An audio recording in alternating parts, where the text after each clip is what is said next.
Hello, friends.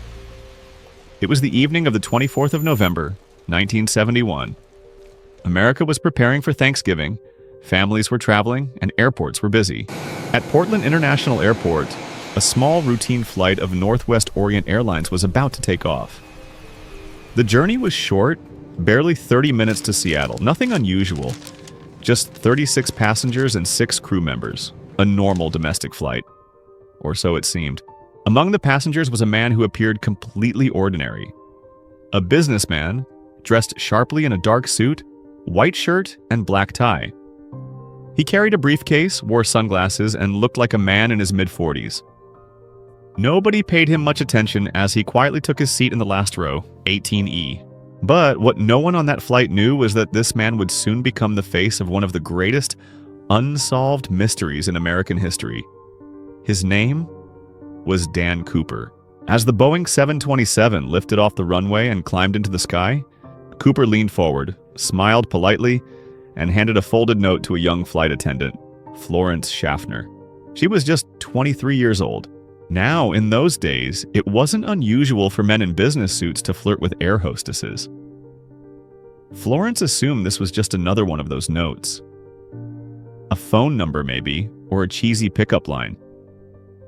She slipped the note into her pocket without even reading it, but Cooper leaned closer and whispered calmly, "Miss, you'd better read that note. I have a bomb." Florence froze. Her hands shook as she unfolded the paper. Written in neat handwriting were chilling words. "I have a bomb in my briefcase. I want you to sit beside me." For a moment, she thought it was a cruel joke, but Cooper slowly opened the black briefcase on his lap. Inside were red cylinders, wires, and a large battery. Florence's heart sank. This was no joke, and with that single moment, an ordinary half-hour flight turned into the most legendary hijacking in aviation history. The story of the man the world would come to know as D.B. Cooper. The demands of D.B. Cooper. Florence Schaffner sat beside the stranger, her pulse racing. The man calling himself Dan Cooper was calm. Frighteningly calm. He didn't shout, didn't panic. He simply spoke with the cold confidence of someone who had planned every second of this moment. Cooper leaned closer and said in a steady voice, "I want $200,000 in cash by 5 o'clock, in a bag, and I want 4 parachutes, 2 front and 2 back." Florence could hardly breathe. $200,000 was an unimaginable sum in 1971, worth more than $1 million today. And parachutes? Why parachutes? The demand was bizarre, but Cooper was serious. He warned her. No tricks, no delays, or he would blow the plane sky high. Florence slipped into the cockpit, carrying the note with trembling hands. The pilots read it in silence.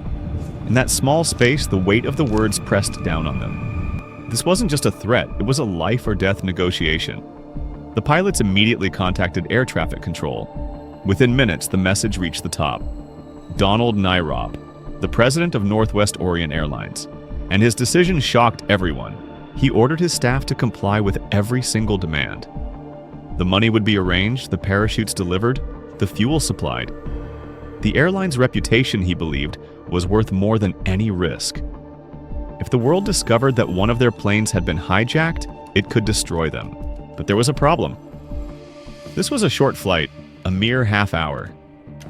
Cooper wanted his ransom by 5 p.m., but the plane was already in the air and Seattle was just minutes away. The solution?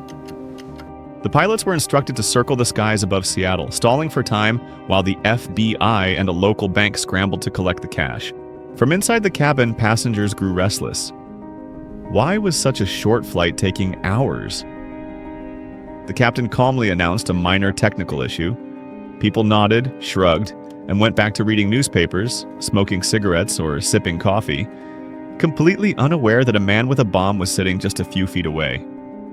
What was supposed to be a simple 30-minute journey stretched into a nerve-wracking 3-hour flight. Every tick of the clock brought them closer to Cooper's deadline. And as the plane circled endlessly in the cold November sky, one thing became clear. This hijacker wasn't ordinary. He was precise, controlled, and dangerously intelligent. The stage was now set for one of the most daring negotiations in aviation history. The engines slowed. Outside, the runway lights blurred like a string of distant stars. Inside the cabin, the clock read 5:46 p.m., and the small Northwest Orient flight that had been circling above Seattle for hours finally taxied to a lonely corner of the tarmac. They parked the Boeing 727 far from the terminal, away from curious eyes. A single airline representative climbed the stairs. In his hands, a duffel bag that should have felt impossibly heavy at the time. Cash bundled tight, parachutes folded and boxed. The man moved with the clinical calm of someone following orders, not a second of hesitation. On the plane, the atmosphere was surreal. Passengers still believed they were delayed by a technical issue. Some stretched, others lit cigarettes. Routine gestures in a world that had no idea the life or death bargain unfolding just feet away. Florence Schaffner watched with numb fingers. Tina Mucklow sat beside the man who called himself Dan Cooper, steady and unblinking. Cooper never fidgeted. He accepted the duffel with a businesslike nod, opened it, and let the pilots and flight attendants see the contents. Cash in neat stacks, and 4 parachutes. 2 for the front and 2 for the back, just as he demanded. There was a moment so thick you could hear the plane's metal settle. Cooper inspected the bundles with the same composure a banker might show a ledger. He didn't count loudly, he didn't gloat. He simply confirmed what he had demanded, and then almost politely told them the next part of his plan. Welcome, please exit the aircraft. One by one, passengers were allowed to disembark. Thank you so much. Mothers hugged children. Men rubbed their eyes as they stepped onto the cool tarmac, believing they had escaped a minor delay. Only Tina remained on board. She had been instructed to stay. She was now the quiet human hinge between the hijacker and the locked cockpit. The plane refueled. The smell of jet fuel filled the air like an ominous promise. Mechanics moved around the wings, lights reflecting off metal. In a short while, the cabin doors closed again. This time the interior felt different, smaller, stranger. There were now only 4 people left, 2 pilots, Tina Mucklow, and Dan Cooper. Cooper leaned forward and, with that cold, controlled voice, began to rehearse exact flight instructions. 10,000 feet. Altitude, speed, and a baffling Maintain your insistence on current speed. flying slow with the wings tipped in a certain way. He spoke like a man who knew planes. He spoke like a man who had thought this through a dozen times. As the engine spooled and the Boeing lifted back into the November sky, no one could have guessed the moment that would define the entire night was already seconds away.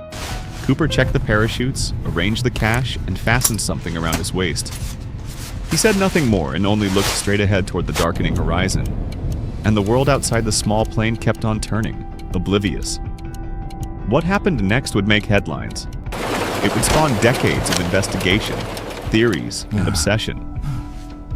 But in that charged silence between refueling and takeoff, one fact hung in the air like a held breath.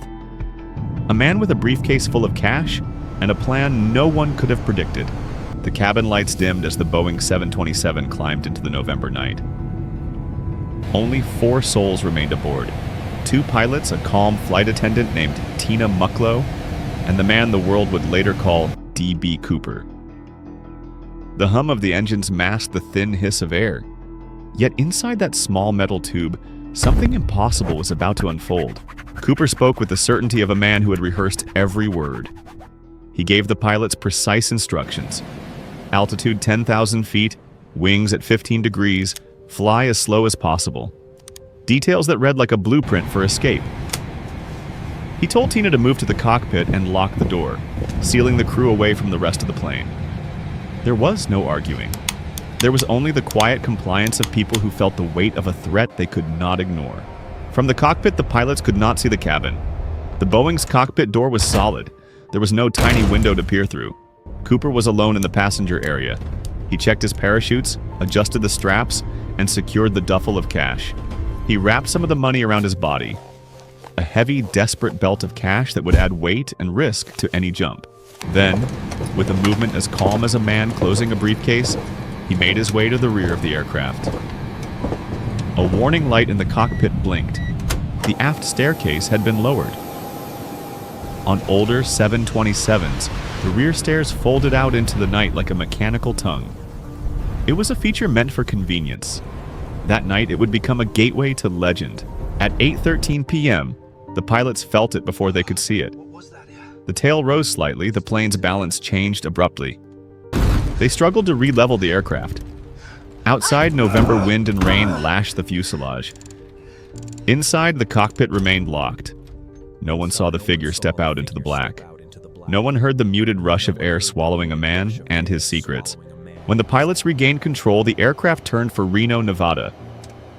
Minutes later, on the tarmac, investigators climbed aboard and found a plane that looked almost normal until they began to search. What they discovered were puzzles, not answers. A silk tie with a golden tie clip. The only item left that could be traced to the hijacker. Torn scraps of parachute hastily used to cover the duffel of cash. A pack of cigarettes and a lighter. Small human traces of the man who had vanished into night. And chillingly, 66 unidentified fingerprints on surfaces throughout the cabin. Prints that matched no passenger and no crew. The duffel, the majority of the parachutes, the hijacker were gone. The only things that remained were fragments. A tie, bits of nylon, the memory of a man who stepped from metal into darkness. The story should have ended there, with a body, a trail, a conclusion. Instead, it became the beginning of an obsession. A plane, a stairway deployed into cold November air, and a man who seemed to vanish without a trace. The question that would torpedo routine investigations and spark decades of detective work hung in the damp air of that tarmac. How does a man disappear from an aircraft in mid-flight and leave behind only riddles? What would investigators find next? The answer would not come from the plane. It would come from the ground, the rivers, and the long, tireless hunt that followed. The hunt began the moment the plane touched ground. What the FBI found on that Boeing 727 were fragments, clues scattered like a broken map, and every fragment pulled them deeper into a mystery that would last decades. First, the money. The ransom Cooper demanded was $200,000, all in $20 bills. Each note's serial number was meticulously recorded by the bank before the handoff. Those numbers became a ledger of hope and a net for the investigators. If even a single bill turned up, it could be traced back to the night Cooper vanished. The FBI plastered those serials across banks, casinos, and newspapers. They even offered rewards. Still, for years, nothing. The search on the ground was exhaustive and odd. Agents mapped wind speed, plane speed, drop altitude, every variable that might point to a landing zone. They ran practical tests. They pushed a 91-kilogram sled out of a 727's rear stairs to simulate a human jump, watching where it drifted, plotting likely impact points through forests and rivers, door-to-door canvases, submarine dives into deep lakes, hours of helicopters and foot patrols. Search teams chased shadow after shadow across Washington's dark wilderness. For 8 years, the trail was cold. Then, in 1979, a quiet break. An 8-year-old boy walking on a gravelly stretch of the Columbia River found something half buried in the sand. $20 bills, still banded together in places. When the FBI checked the serial numbers, those bills matched Cooper's ransom. It was the first hard proof that some of the money had survived the night. Over time, investigators recovered roughly $5,800 in total from the riverbank, only a tiny fraction of the original haul. The discovery proved at least one thing. Something from that jump made it to shore. But it also deepened the mystery. Why so little? Why only a handful of bills after miles of river and acres of forest had been searched? And why was there no body, no clear parachute wreckage, no decisive trace? Every new find only multiplied the questions. The river returned pieces of the story, but never the whole truth. The FBI map grew larger and more complex. Theories about drowning, survival, and clever concealment spread like ripples in the water they were searching. The man who stepped into the night left money where it could be found, and left a vacuum where answers should have been. If some bills washed ashore, who gathered the rest? And if Cooper didn't drown, where did he go? The night was cold. The sky was a black wall of rain and cloud. Wind tore at the metal skin of the Boeing 727. Visibility was near zero. Those are the simple facts that make D.B. Cooper's jump feel like madness. When Cooper stepped out of that rear staircase, he did more than attempt an escape. He stepped into a hostile world. The FBI later estimated he left the plane at 10,000 feet, at a speed near 320 kilometers per hour, with a heavy bundle of cash strapped to his body, about 10 kilos of money pulling him downward. He wore a suit and a shirt, not the gear of a trained jumper. It was November. The ground below was dense forest, lakes, and ravines. If he hit water, hypothermia would set in within minutes. If he missed a clear landing zone, trees and canyons would shred his chute. Every expert who spoke about that night agreed on one thing: the odds were stacked against survival. And yet, within months and years that followed, copycats emerged. Men who tried to replicate Cooper's plan and, in some cases, survived. Richard LaPointe jumped in January 1972 and lived to tell the tale, landing in snow and crawling away. Martin McNally pulled off a nearly identical hijacking in June 1972, leapt from a 727 at high speed, and survived long enough to be caught. These men proved a dangerous truth. Under certain conditions, people do survive parachute escapes from airliners. That raises the uncomfortable possibility that Cooper might have been one of them. He wasn't fumbling with the chutes. He told flight attendants she didn't need to read the instruction card. He strapped cash around his chest and used 2 parachutes, one in front, one behind, then deployed the rear staircase like someone who knew the aircraft's quirks. These are not the mistakes of an amateur. They are the choices of someone who either trained for this or had done something like it before. Still, the counter-arguments are powerful. The U.S. Parachute Association warned that jumping at night in a storm with a heavy load and inappropriate clothing makes survival unlikely. The river currents, freezing water temperatures, and the confusing canopy of trees could have ended Cooper within minutes. And for decades, the FBI found nothing definitive.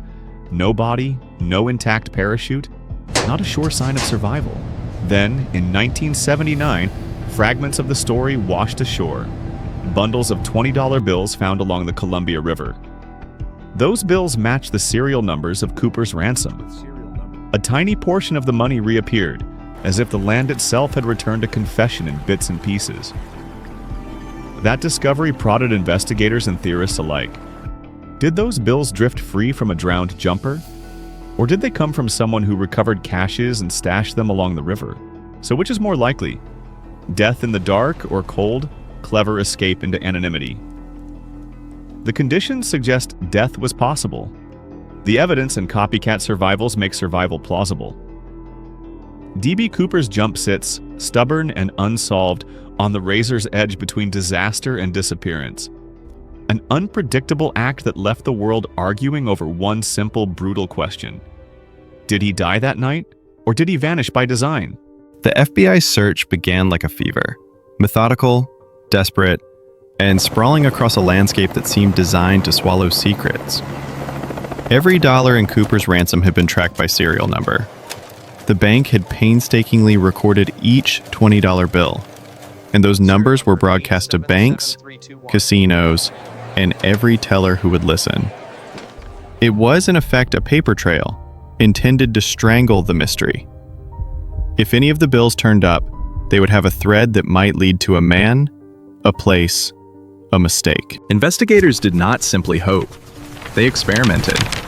They took a Boeing 727, the same model, and pushed a 91-kilogram sled out of the open rear stairwell to simulate a human jump. They mapped wind speeds and drift patterns, ran calculations for altitude and plane speed, and pored over meteorological charts from that stormy November night. Teams walked miles of forest, rowed boats across black water, and even lowered cameras and sonar into deep lakes. The search became both physical and mathematical, a hunt for any landing signature the night could have left behind. Door-to-door canvases threaded into the local communities. Farmers remembered tractors. Hunters remembered distant lights. Men recalled dogs that barked once and then returned to sleep. The FBI offered rewards, fed tips into a machine of rumor, and chased leads that went cold as quickly as they warmed. For 8 years, the ledger stayed empty, until a single, small break came in 1979. A boy, 8 years old, digging on a gravel bar along the Columbia River, pulled at something that peeked from the sand. It was a stack of $20 bills, some still bound with a rubber band. When the FBI ran the serial numbers, the chill of recognition passed through their ranks. These bills matched Cooper's ransom. For the first time, there was proof that some of the money had touched the earth. The discovery was a riddle wrapped in a fact. Only about $5,800 of the original $200,000 was ever recovered on that riverbank, an infinitesimal remnant. How had such a tiny portion found its way ashore? Did it wash free from a drowned jumper? Had someone else retrieved the money and later discarded part of a cache? Each recovered bill produced new theories, but none that could stand alone as proof. Then came a voice from the night itself. A pilot who had been 4 minutes behind Cooper's aircraft that stormy evening. He argued that the FBI's original search grid was off, dramatically off, by as much as 80 degrees. Off course. He pointed toward the drainage basin of the Washougal River, and suddenly the map of possible landing zones shifted. The river currents, the storm, the direction of the wind, all of it could bend the path of a falling man or scattered cache. That pilot's observation redirected searches, and when bills later washed up downstream from those drainage areas, his warning lingered like vindication. The river returned fragments. Not a body, not a parachute, only currency and small traces of a life abruptly interrupted. The recovered notes later acquired a strange afterlife. Pieces of evidence, collectibles, relics. The boy who found the bills kept some and later sold a portion at auction for a sum far larger than their face value. Proof that Cooper's case had become a cultural artifact as well as a criminal file. For the FBI, every recovered bill was both relief and torment. It confirmed that at least a sliver of the ransom had reached land, but it did not explain the rest. The land and the river had provided a clue, not a solution. Investigators expanded their suspect pool, rechecked timelines, re-interviewed witnesses whose memories had dimmed, and re-examined the aircraft's features that Cooper had exploited. The rear stair, the 727's oddities, the ways a man could slip from a cabin into the dark. Years turned into decades. The map of leads grew crowded. Eyewitness accounts, conflicting sketches, prints that matched no one, and a tie clip left behind that would one day be studied under an electron microscope. Some clues led to people.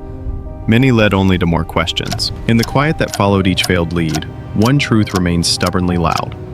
This was not an ordinary disappearance.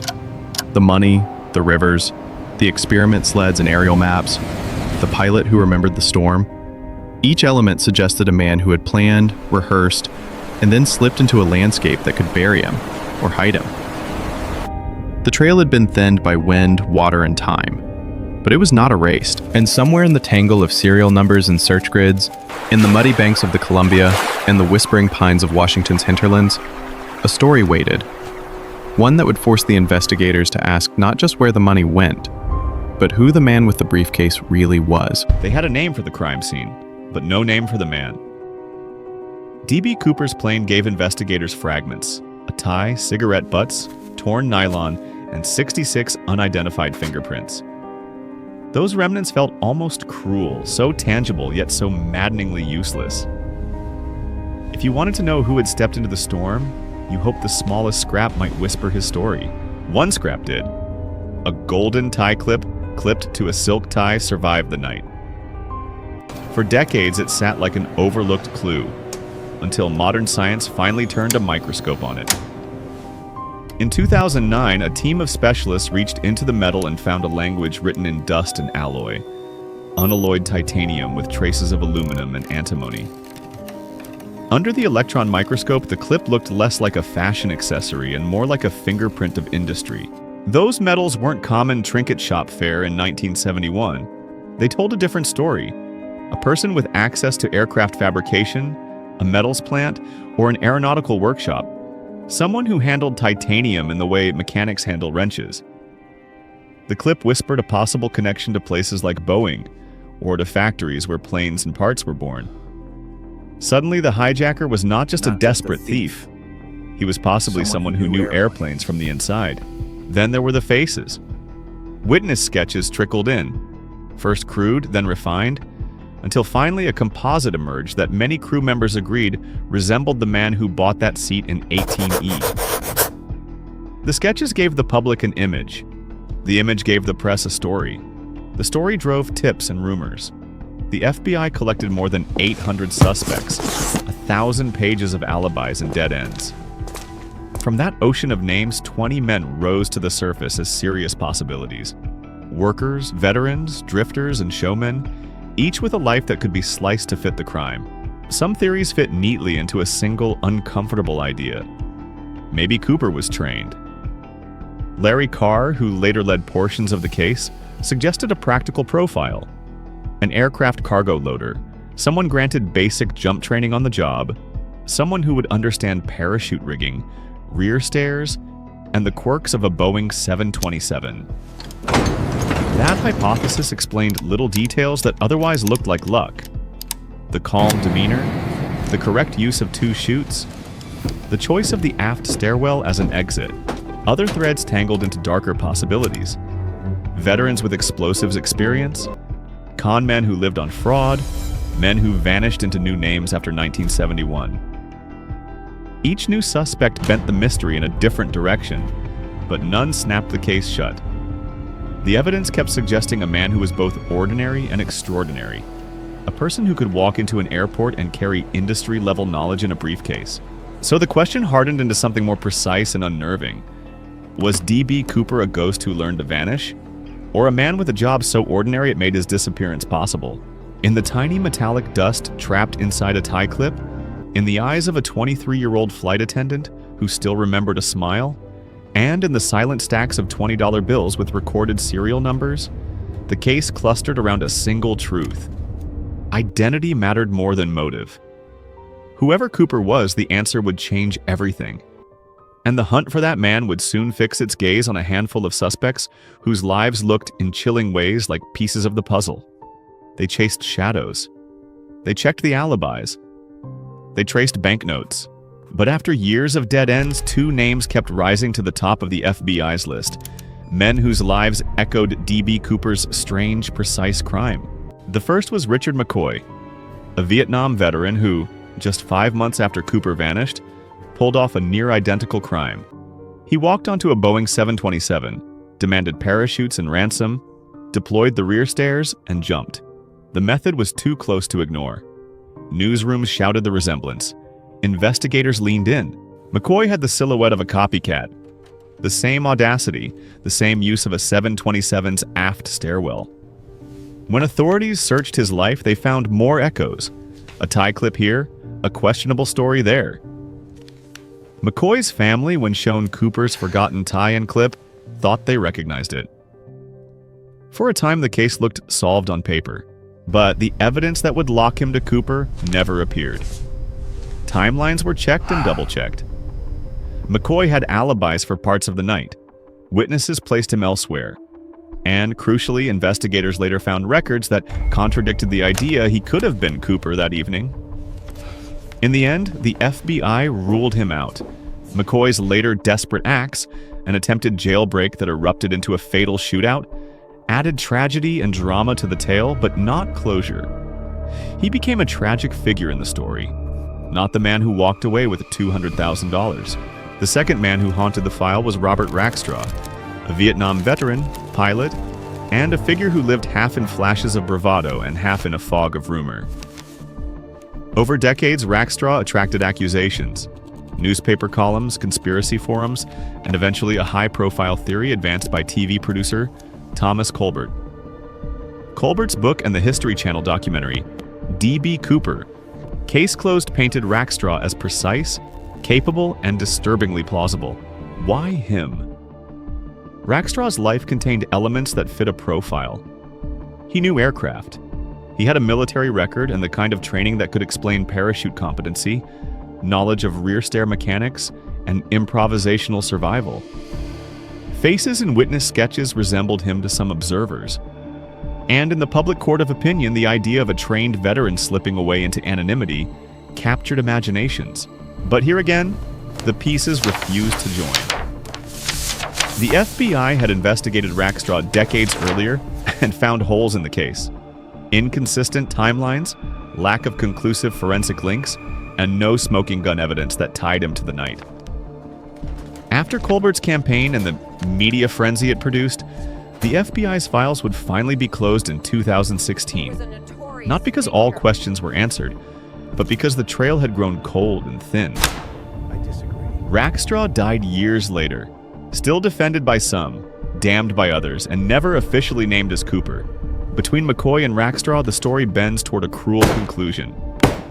Similarity is not confirmation. Copycat crimes can mask truth. Charisma, training, and even circumstantial fits can create convincing narratives without producing proof. The more investigators dug, the more the case split into plausible theories, each one tantalizing, each one non-final. Both suspects taught the same bitter lesson. D.B. Cooper was not merely a crime, he was a mirror. People saw in him what they already knew: veterans, technicians, drifters, men who could navigate airplanes at night. Each suspect illuminated a sliver of possibility, but none filled the whole shape. The evidence circled them and then, as if by design, ran out, and so the file grew heavier with almost. Almost proved, almost matched, almost true. The mystery did not snap shut, it widened. The world watched men like McCoy and Rackstraw walk through allegations and re-emerge as new questions. Their stories are part of the Cooper legend, a tangle of bravery, brazen crime, and chasing ghosts. When the dust settled on those two leads, one fact remained stubborn and simple. No one had been able to answer the central question: who really was D.B. Cooper? The hunt for identity had narrowed, then scattered again, leaving behind suspects, theories, and the echo of a man who stepped into the night and refused to be found. The file closed in 2016, but the case never truly ended. Decades of paper trails, serial numbers, sled tests, river searches, and witness statements added up to one stubborn truth. D.B. Cooper was a disappearance that refused to be solved. Think of the night again, November 24th, 1971. A Boeing 727 cutting through a storm, a man in a dark suit, a briefcase of $200,000 in $20 bills, and a rear staircase lowered into black sky. That single leap became 1,000 questions. Where did the money go? Why were only $5,800 ever recovered on the Columbia River? Whose fingerprints matched no one? Why did a tiny gold tie clip whisper of aircraft metalwork under an electron microscope? Proof and possibility kept colliding. Practical experiments showed where a jumper could land. Copycat hijackers proved survival was not impossible. Metallurgical analysis and witness sketches suggested a man with aviation knowledge, perhaps a cargo loader, perhaps a mechanic, perhaps someone who knew the 727's quirks. Two suspects, Richard McCoy and Robert Rackstraw, rose and fell under scrutiny, each revealing how circumstantial evidence can be compelling but never conclusive. For the FBI, the case became more than a file. It became a test of patience and technique. New forensic tools teased clues from old objects. New witnesses refreshed old memories. New theories used every fragment: cigarette butts, torn nylon, the pattern of wind over river basins, to rebuild that night in painstaking detail. Yet every reconstruction produced as many possibilities as it solved.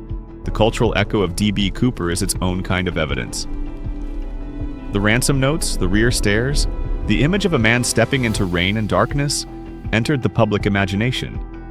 The few recovered bills became relics. Auctions turned pieces of evidence into artifacts.